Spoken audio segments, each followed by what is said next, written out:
PaperX almost had the biggest choke of any team in Valorant history.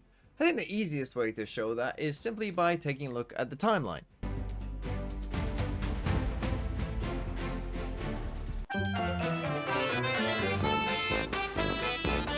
So let's take a look at how they got into a massive lead, then completely let it all slip away in a massive choke, and then ultimately still end up winning. And let's start with that dominant lead, and we're not going to spend too much time on this, but I do just really want to convey a sense to you that this was very, very dominant. If you've watched PaperX in some of their stomp wins, it was like all of them where they're just running around. They're doing kind of, you know, crazy stuff like this as well, where this is their bonus round. Oops, 5 stack on A, and it works, and they win the round, and they were, you know, just running around, taking heads, taking names. Everything they were doing was working like this round number 5. He found his timing to clear the trip and go for the kill on the Nat. Back into the buy, and it looks like PaperX is going to look to up the pace. The paranoia going across the haunt reveal. The spray coming through, and Jing eventually is able to find it. 3 assists lobbed in. Penny on the floor. No showstopper to be seen here in this round.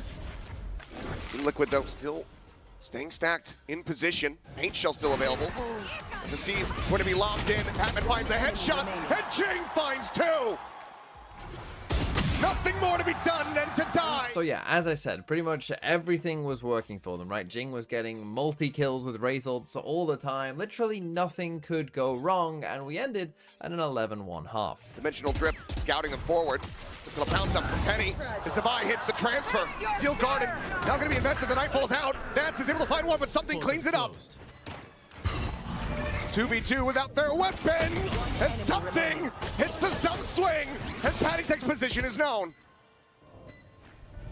Full HP, looking for the headshots, spots out the buy, the flash flying, and once again, something escorts them forward. See, and at first, even though they lost the pistol and then the second round, and so we ended at 11-3, just take a look at this bonus round where this was much like the first half, where PaperX are just gonna go, well, we're just gonna run to B, it doesn't matter what we do, we're gonna win anyway.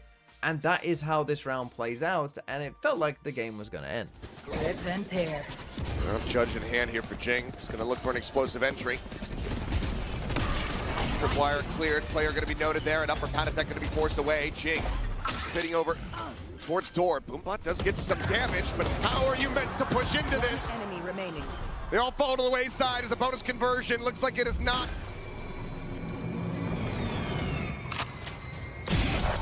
This Patman will rotate around. But then here is where it started, in round number 16.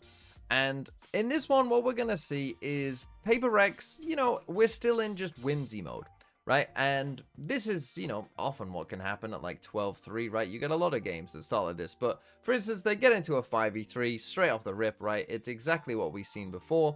But now maybe, you know, they slightly overheat a bit. Team Liquid hit some shots, right? So Devi here, you know, takes a very aggressive timing, even though they basically have the C site and he could lurk and basically win the round.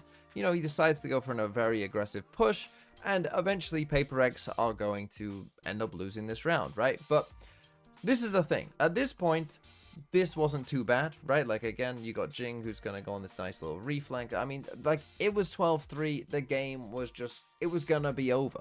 But do take note at how they lose this round. Looking to try to get this kill. Hasn't cleared him. Notes him now. Remaining. Finds a shot, another paint shell going to be built up. The Prowler doesn't note him somehow.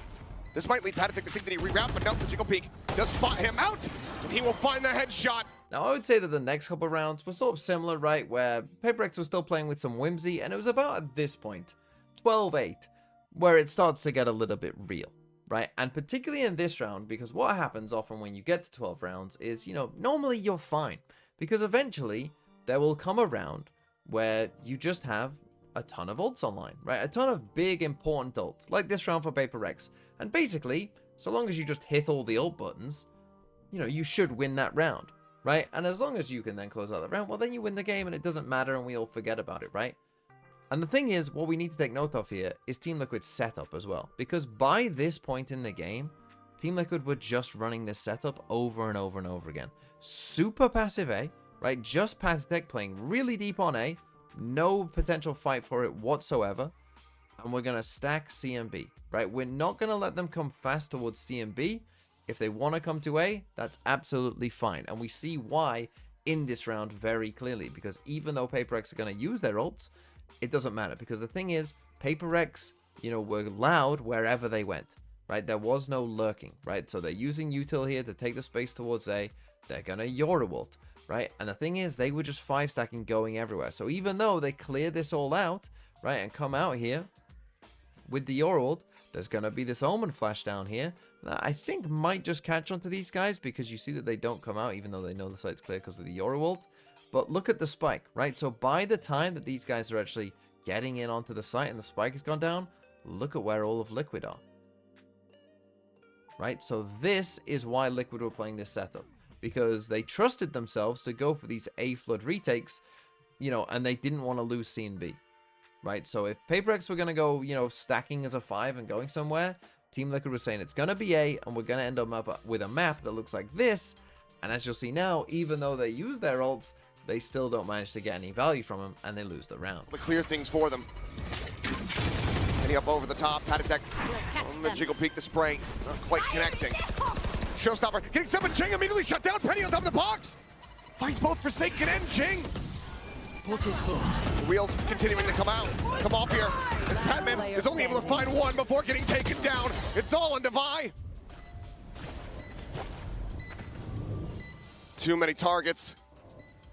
All lined up, all pushing forward, looking to try to hunt him down. Finds the first. Can they allow him to divide and conquer? The defuse is being held, and Kiko's got the kill. Team Liquid. And so, yeah, once they lost that round and all of a sudden most of their big ults were gone, all of a sudden Liquid had a real chance of doing this. And as we come to the last round now, round number 24, you'll see Team Liquid's setup is the exact same, because Paper Rex did not have a single answer for this setup. They just didn't know what to do, right? They were losing anytime they went A, so by this round, you know, they decided, okay, let's just try a C exec then, I guess. And you'll see, though, as we can tell by the map and what Liquid were doing, that's obviously not a good idea, because you're running into, you know, multiple players who, again, are going to be there pretty quick and are going to be able to defend the site. It's going to need Patman to come up huge with that util again. Just can't believe how this has gotten away from them. Nightfall across, able to find 2. TP into the corner here from Forsaken. Does manage to complete the ultimate safely. Follows the trail, looks for Nats, is able to flush him out. Feels like the first advantage that PRX has been able to find for themselves in quite some time. Sees nade combo going to be sent. Prevents the plant from coming through. They still have not gotten this fight down, and something ends up getting picked off. Here. Came out good for the kill. The haunt cleared out as Forsaken turns. He gets distracted and picked apart. Some shots in, a tag out. Camo still alive, still standing, still fighting. So what you saw there was, again, the Paper Rex couldn't get the spike down, right? And Liquid flood in, and then Paper Rex end up kind of slowly being picked off one by one, even though they got the first kill. So we went to overtime. And the thing that was so weird about this game is Team Liquid are now back on the attack side, and they're playing double duelist against Paper Rex double duelist, right? So you got 2 double duelist teams, but there was only 2 attacking rounds, 1 overall. So it was absolutely bizarre. And Liquid actually took a timeout for this round, and what they decided to do was go for kind of a BC default here and end over towards C. But the way that this round plays out, again, was pretty poetic to what happened earlier, because of course this to me was a pure psychological round, right? That before, all the pressure was on Paper Rex, but now Team Liquid had completed the comeback. So now they were all of a sudden in an overtime of map 3, right? And you started, I think, to see some of the pressure come towards them, right? As we go 1 for 1 there, and now they're gonna, you know, pivot quickly towards the C site after the Omen Flash comes out. They decide, okay, let's go over towards C, and now we're gonna see some back and forth trading between the teams, and it's ultimately gonna end up in a 1v1. Entry across this one, and Patitech wins the duel against Devi. Blind out something. Managing to find 2 quick kills as Penny and Kiko both going to be taken down. Forsaken arriving with the Yodin.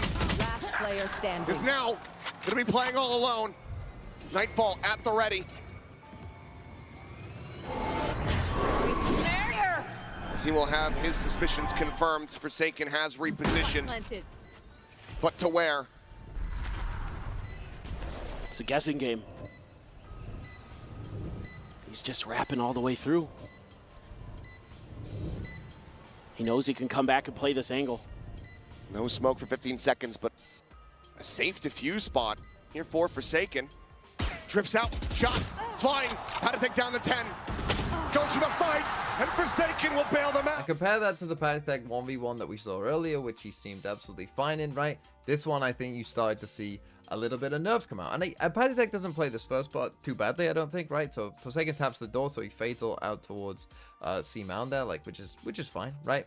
Then he plants, and okay, he pushing something against an Omen in a clutch, I think is absolutely fine, right? Like, you've ulted one way, he wasn't there. We're now pushing this way. Initially, I thought he might even try and wrap all the way around. Obviously, the time there you're hoping basically that he's quite slow in terms of tapping the spike. It might have worked, you know, in hindsight, but you know, obviously that's easier to say after the fact.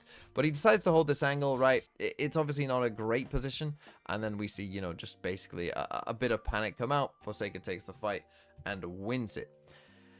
But now Paper Rex had to go to the attack side themselves and actually try and win this round. And what they did was they finally figured out how to play against this setup, right?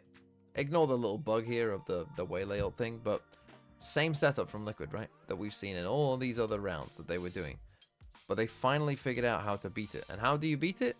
Well, you don't just go out running towards A as a big team, right? You do some other work on the map, right? So for instance here, you know, they're taking some C mount. Something is going out on his own towards A. He's tapping the door, but they're also taking an orb here on C, right? So now this is creating problems because unlike before where everyone from Liquid, you know, would have heard this door and just started instantly rotating, well, now they know there's presence elsewhere on the map.